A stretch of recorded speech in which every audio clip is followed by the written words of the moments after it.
In about 3 years, Marquette residents will likely have a good idea of when the city's new hospital will open.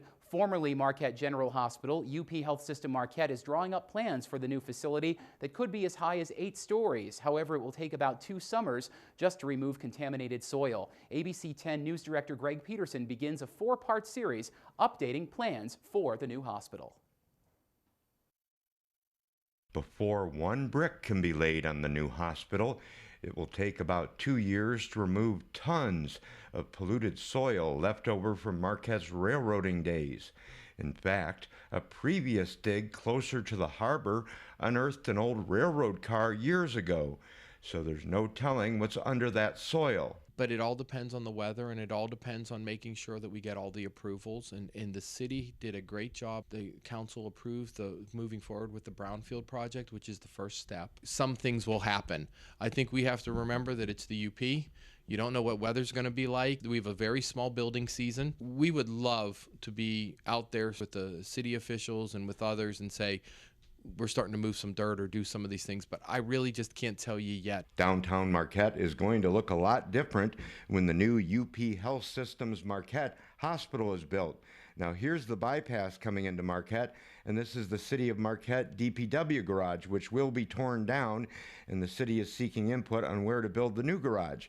Now if you can imagine, there will be an entrance built off the bypass to access this area, which is going to be the new hospital complex.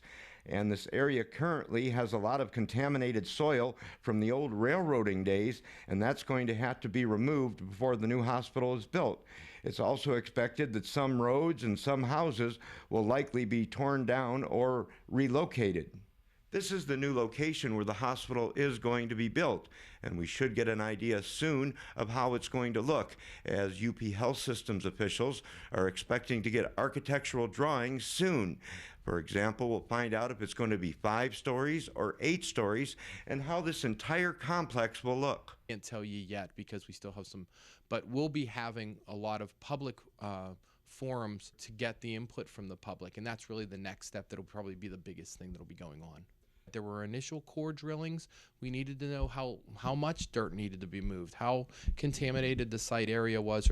But we're looking at a multi-story building. We're looking at something that is probably going to be, more than 3 or 4 stories. Is it going to be 6, 7, 8? We don't know. We want to take advantage of the wonderful views of Marquette. When you look at that site, some people look at that saying it's a little low.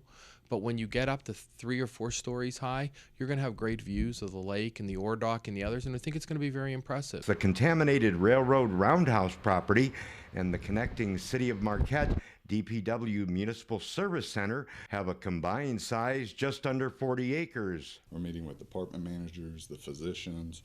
We're even drawing in patients to get feedback about what that looks like, and that's part of the facility planning. We want to make sure we have maximum input to ensure patient flow and customer service is there. Because with the addition of Bell and the addition of Portage, we can really redefine healthcare in the UP. For ABC 10 CW5, I'm News Director Greg Peterson.